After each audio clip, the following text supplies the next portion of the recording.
Hello, hello, hello. What's up, everybody? This is Supriya Mehra, your mortgage advisor, and you're listening to the Canadian Real Estate 101 podcast. More people than ever are building generational wealth through real estate. And on this show, I sit down with some of the top real estate agents, lawyers, accountants, and investors to discuss the ideas, the opportunities, and the strategies that they are taking advantage of so the rest of us can do the same.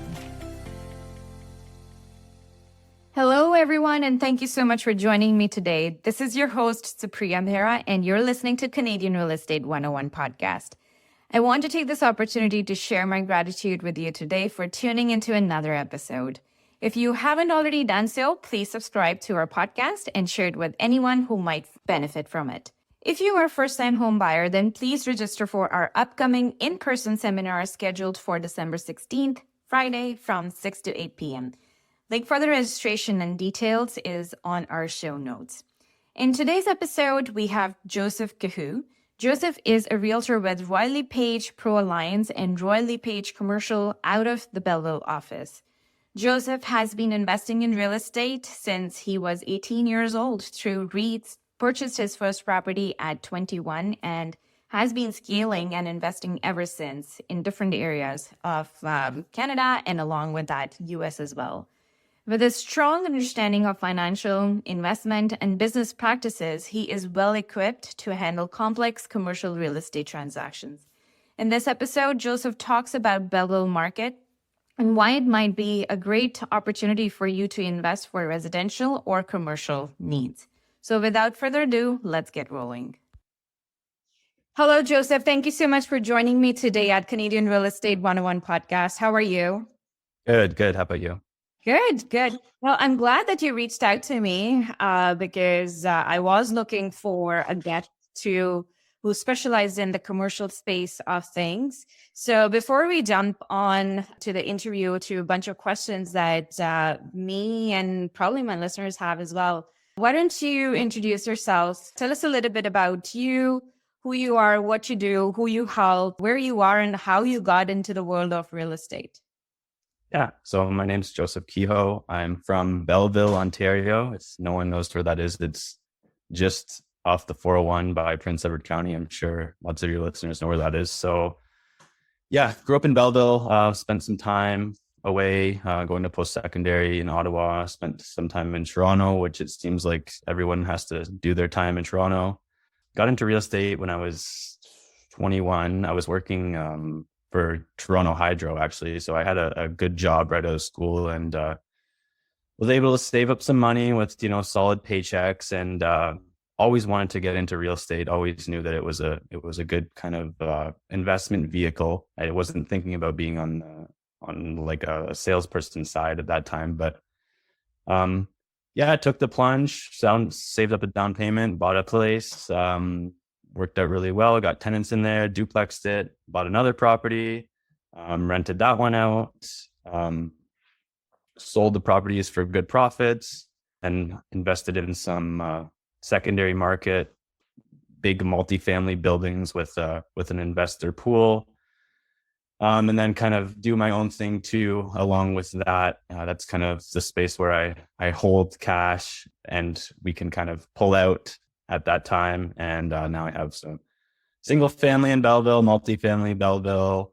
I have a property in the US, which was a plunge this year that I'm just kind of seeing how it works out. So that's how I got into real estate investing. And then really when I got my license, I was mostly saying, oh, you know what, let me just get this to do my own deals and it'll be worth it. Even if I do, a couple deals a year, I'll save the fees some, but want to help people because there's a need for people with local market knowledge and people with knowledge about investing and have experience investing. So I think if your agent's kind of willing to put their money where their mouth is and invest in the property like you would, you kind of can trust them more. And yeah, so I do probably 50% res, 50% commercial. Most of my residential clients are investors, but I mean, even when I'm working with, say, a first-time home buyer or someone looking for another home, I can kind of bring the value to value the property as an investment. Whereas,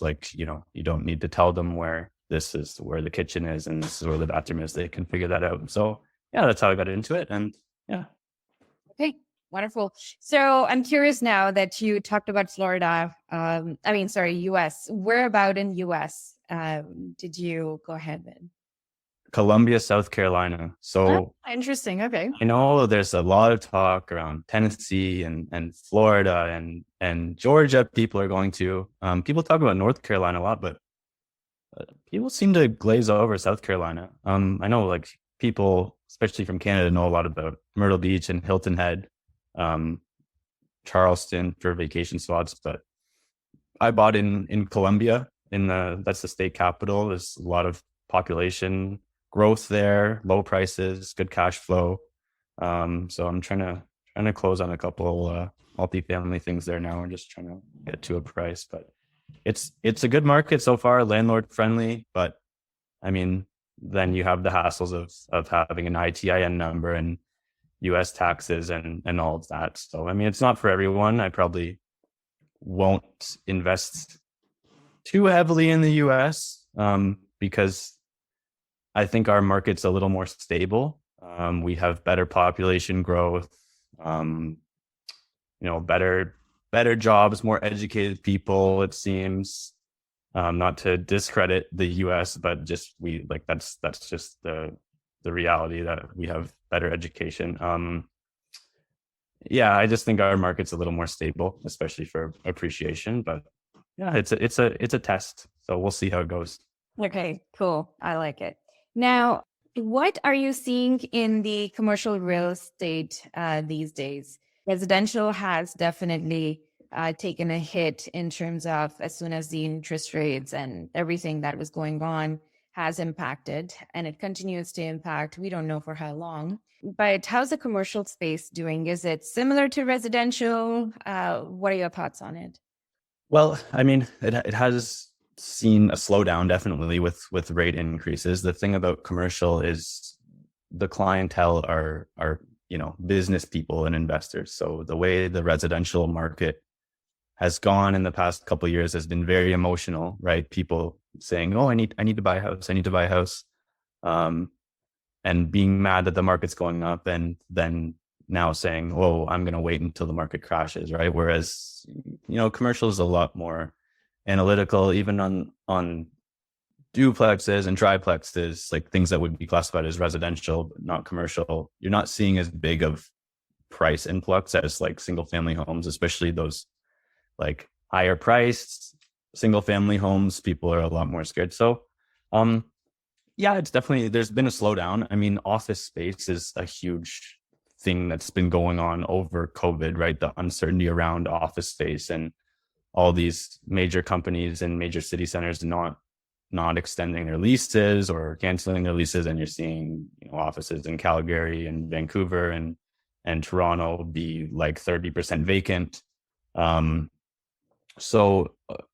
same with retail, right? Like retail, you're not seeing those crazy increases over the pandemic time for retail and office because people were leaving those, not going into them. Whereas multifamily and industrial, you saw increases because people thought, okay, multifamily is a safe asset.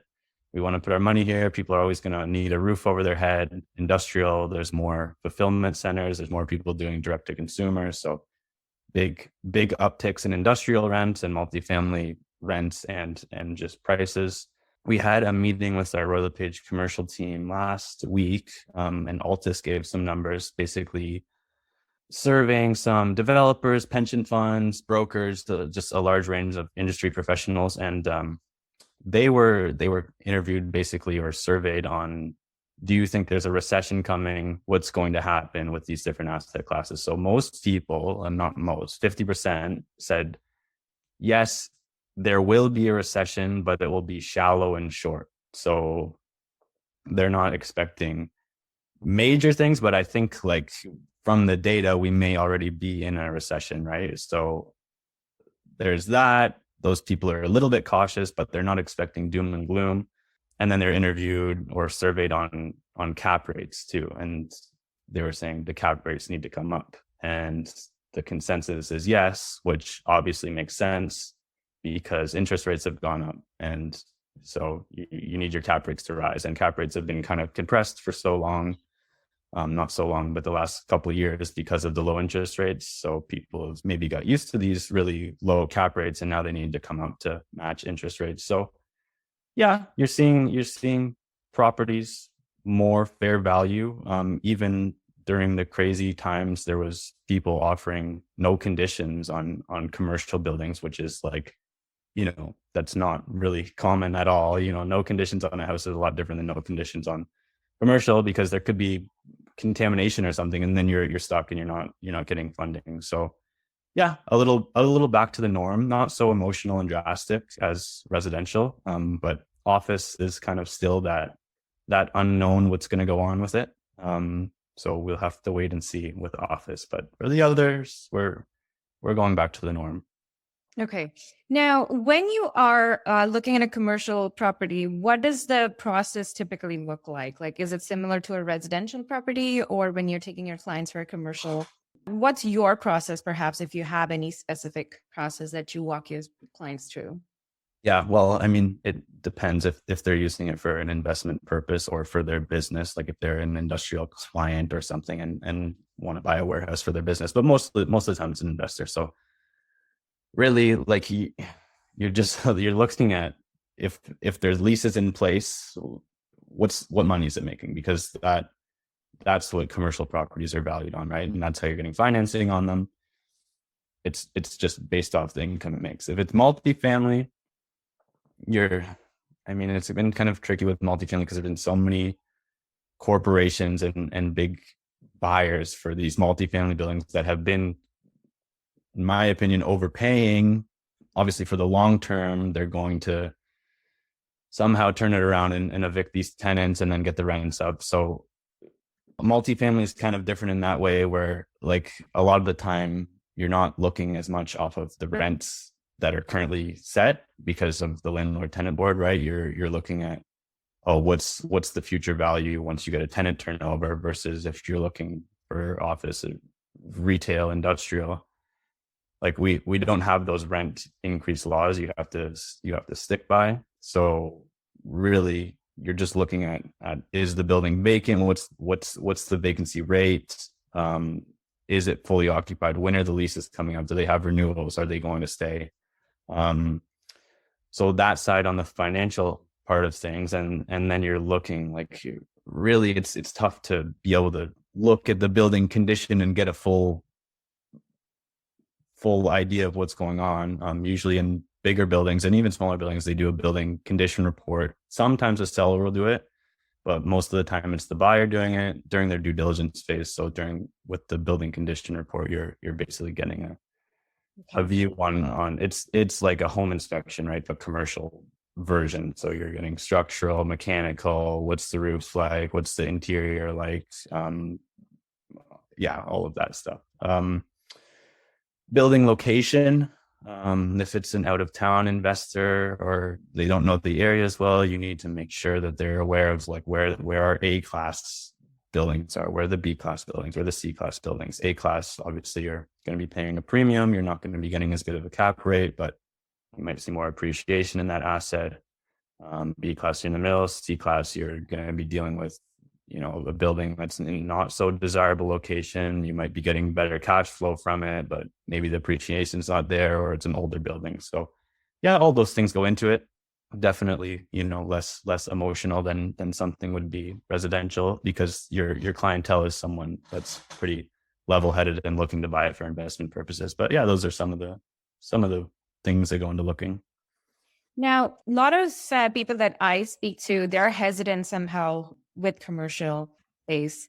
It might be because they only have exposure to the residential space. They don't have too much exposure or knowledge about commercial. What are some of the things that you would say that an investor should consider commercial versus going into a residential? Like, what are the more benefits of getting into a commercial space than a residential? Well, I mean, a lot of the time people don't think of commercial real estate, right? They think of, I'm going to buy a single family home and rent it out, and that's going to be a little stream of income. And traditionally, I mean, in the past, investors have actually gone after more commercial type buildings. Then just recently has been this kind of surge of buying single family homes. So commercial is good just for scale, right? You're buying a bigger asset. You can have, instead of one tenant in there, you might have 10 tenants in there.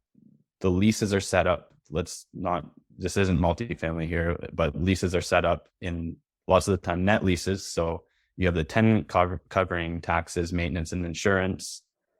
So they're basically covering the costs of the building, and you're just paying your mortgage on it. So whatever base rent they're paying is going in your pocket for that, and then everything else is a pass through for the building taxes, maintenance on the building, building insurance. So I mean that's a plus to commercial. And then no landlord tenant board for everything but multifamily. So you're not having strict adherences to rent guidelines, and basically everything is up for negotiation in commercial leases. It's not so structured and regulated like the Residential Tenancy Act. But on the flip side, multifamily buildings, you're same thing, right? You can scale. Like you buy an 18 unit apartment building, you have one roof, one sewer line, one mechanical system, versus even if you have eight or 9 duplexes, right? To have the same amount of doors, you have 9 roofs, you have nine sewer lines, 9 lawns to cut, 9 driveways to clear. So it's a good way to scale. Maybe people will have 4 or 5 single family homes and say, okay, now I've worked my way up. Let me cash in on these and buy an apartment building, right? And then it's just streamlining the process. It's all about scale. Well, like multifamily is all about scale.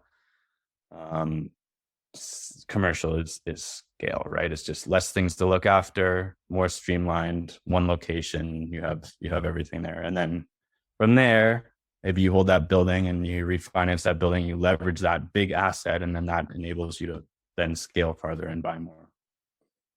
Okay. So a question triggered from what you were saying. In commercial space, minus the multifamily, it's not regulated by the landlord board. So is it possible that, say, for example, if somebody's on a lease for 3 or 5 year term, what have you, does the landlord have the authority to increase the rent anytime?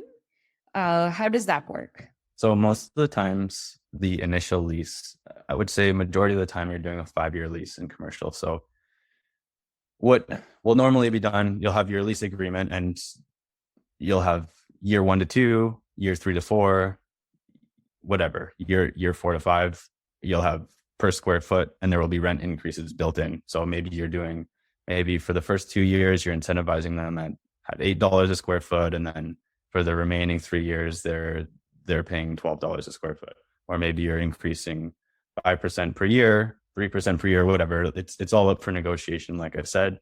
And then there will be a renewal built in. Maybe you give the tenant the option for renewal for 2 more terms of 60 months each. And maybe you have a retail building and the spot beside them is vacant, and they get first rights of refusal to that before someone comes in with a competing business or something. So there's a lot more to it, but yeah, for increasing rents, that would be, you'd have your contract for the first rent term, whatever, it might be 1 year, right? It's just not that common.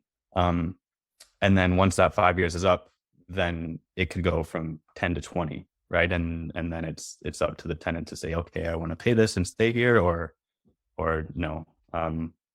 So yeah, that's how it works. Got it. Okay. Now, how does the lending work in the commercial space of real estate? Maybe let's talk about multifamily, and then separately for the office/warehouse, industrial, and stuff like that. Yeah. So commercial lending, multifamily, anything over 4 units, it's all based off what the building's making, right? So commercial lending is all based off what the asset produces.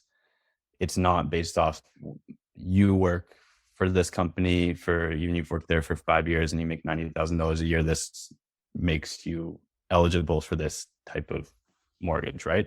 So you need to make sure that the building is producing. If not, then the lender is going to give you a lower loan to value. So that's where, some people come in with private investors or corks with a pool of money, and they don't need to mortgage them, or maybe they need to put down 40% or something because they're turning this asset over and they're going to do a value add and refinance it. So yeah, the important thing to remember, it's all based off the money it's making. So you got to do your due diligence and make sure the building's producing. And if not, then you're going to have to come up with some of that cash on your own because the bank's not going to finance it. Most of the time, pretty much all the time, the lenders will want environmental site assessment, phase 1, just to check for contamination. And then if there is, then they're going to phase 2 and phase 3. Larger buildings, they're going to want a BCA, a building condition assessment, which is basically, like I said before, they're checking the site and the grounds. This is kind of done alongside with the ESA. They're separate, but there's companies that will do them together, or they'll do the BCA and they'll have a sub that will do the ESA. Site and grounds, structural, mechanical, electrical, HVAC, all that stuff. The building envelope, the roof, the exterior, interior, tenant improvements, the compliance with the building code and fire code. So like I said before, this thing's like a home inspection, kind of on steroids, right? Because when you're buying a big asset, millions of dollars, and you buy it and the mechanicals, the rooftop units all need replacing, that's a big expense, right? So longer due diligence period for commercial buildings, because a lot of these times these things come up, right? And then you go back to the seller and you're saying, hey, we have to replace $300 worth of, or 300,000 worth of rooftop units. You need to reduce the purchase price. So yeah, a lot more due diligence, a lot more hoops to jump through for lending. But I mean, it's to be expected because the bank's really, putting more money up front, and it's sometimes a riskier asset, sometimes not. But yeah. If you're going to want to get a big loan on it, a big loan to value, you got to make sure that the building's producing, because if not, they're not going to do that. And does it matter how many different people are bringing in the down payment? So say, for example, it's a hefty down payment, 500,000. I'm just picking a number here. And there are 10 people providing 50,000 each. Does it matter to the bank that who's bringing the down payment? Does it need to be under a corporation? How does that work? No, most of the time you just do it in a corp, right? So if you had 10 investors, you'd probably just make a numbered company together and you'd invest with that corp. You could have 10 people on title, but I think if you're buying this asset with 10 people, it probably makes more sense to buy it in a corp just for tax purposes and simplicity. So they're normally done in corps, but that's not to say they can't be done in people's names, in 10 people's names. They could be. It's just it doesn't really matter that much to the bank, because they know most of their commercial lending is going to be done in a corp, right? Versus if you're getting a residential mortgage, they always don't want to do it in the corp, right? Or there's only a few A lenders I know that will do it in a corp. They're a lot more kind of picky on that because they want that personal guarantee behind it. Well, we do under corporation, under residential. It's just that the owner of the corp needs to guarantee, obviously. So we will be verifying their income documents and everything. It's nothing different. It's just that the title ultimately goes to the holding company or the numbered company, whichever. Right. Yeah, I just know some A lenders don't like lending in corps. I think it's only a couple, and then they want a lot more documentation and stuff. Whereas in commercial, it's kind of the norm. But yeah, I know for sure you can get residential in a corp. Okay, sounds good. Now moving along, what are some of the, I guess, mistakes that you see investors making when it comes to commercial real estate, and what would you advise? A lot of the time, the buyer is pretty educated when they're investing in commercial. Like they've probably kind of dipped their toes in investing before, and maybe they're ready to move up to commercial. I think mostly it's out of town buyers not knowing the area well, right? They see a building and just see the exterior of it, or see, oh, it's generating this much, and they don't realize that this building's in a bad area, or this, there's high tenant turnover, or this area is becoming worse, or there's contamination issues. So I think it's important to have someone with that local market knowledge to whatever area you're looking for, just to kind of, it's not just the pictures you see on Realtor. It's a lot goes into it. Especially like if we're talking multifamily, you're buying in a C-class apartment building or a D-class apartment building. It's like, yeah, you might be able to get the thing for what seems to be a good deal for you, but do you really want to deal with tenants that aren't paying 50% of the time, or you're having to chase around for rents, or not, you or your property manager is going to have to chase around for rent? So sometimes you can see properties that are attractive, right, just by the dollar figure. Like I know a lot of people are kind of moving towards looking to invest in Newfoundland and Saskatchewan, and yeah, like it's really nice to see that apartment building in Saskatoon for $100,000 a door. But like, I've even fell into this trap. It's like, well, why is it $100,000 a door, right? Like, what's the turnover?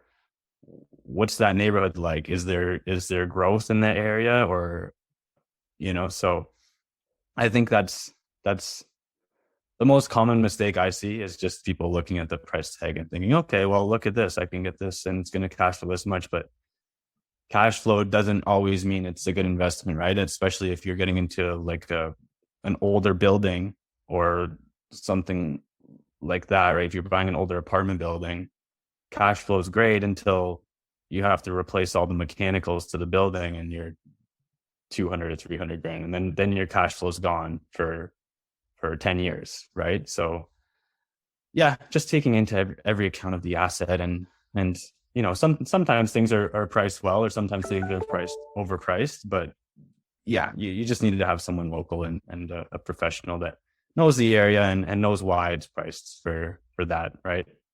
Okay, so you are located in Belleville. Why Belleville? Why should somebody consider investing in that area? What's happening? What are the market fundamentals? What are some of the things that makes the space or the city attractive?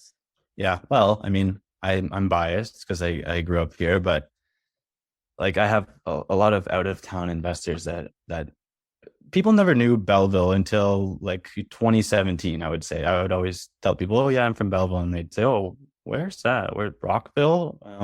And now it seems like everyone knows Belleville. Oh yeah, that's by Prince Edward County. I love Belleville. So really, we've just seen such an influx due to the pandemic and people leaving and being able to work from home, and the county gaining so much attraction. And I know some local people here like kind of say, oh, the county's not that great, but I mean, it's the best that we have that's around the GTA, right? And it's nice, and it's easy to get to. It's still a cheap date compared to going to Muskoka.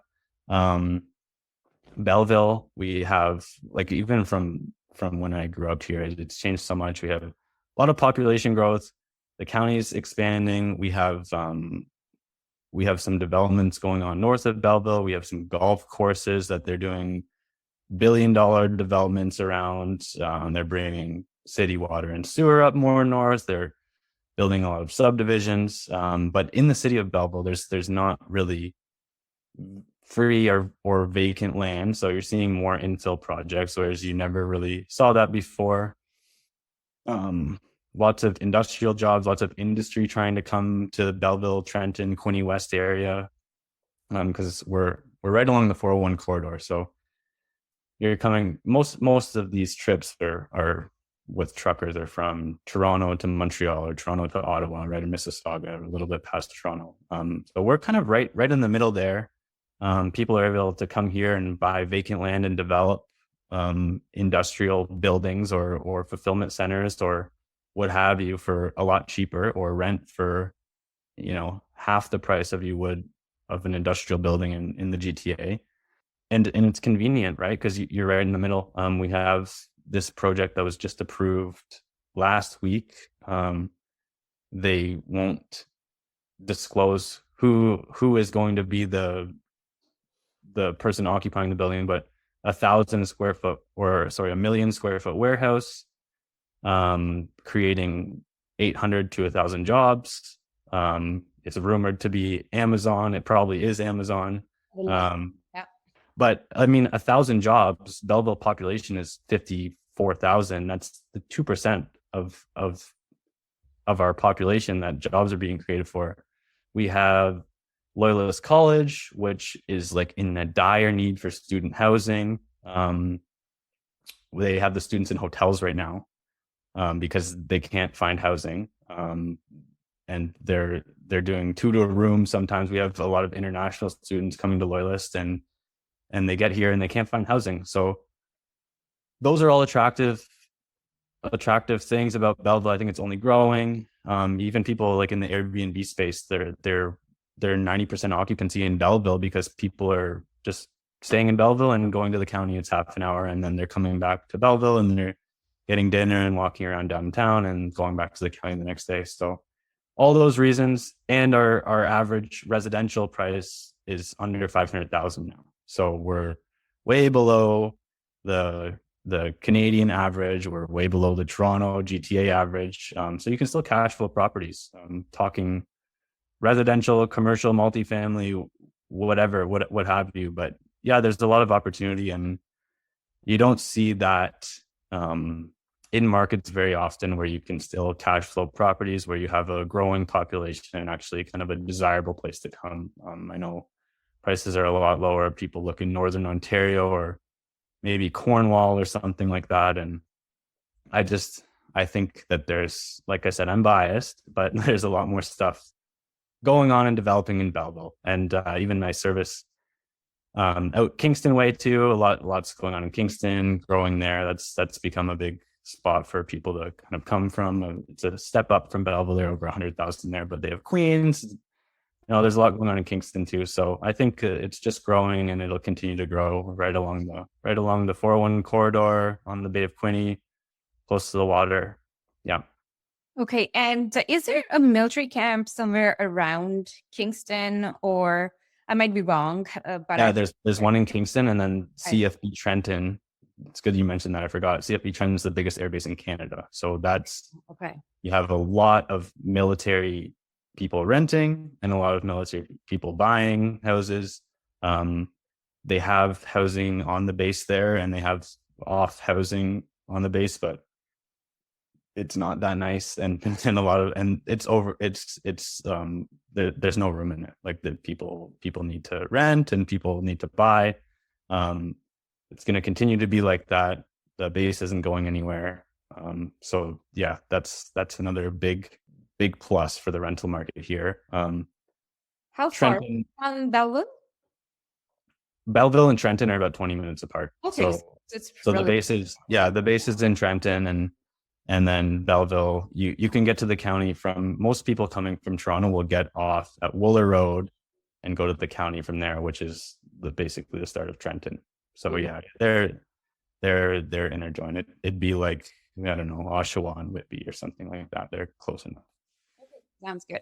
Now we're close to wrapping up. Any final thoughts, any final comments that you'd like to share that you might not have earlier, or I might not have asked you earlier?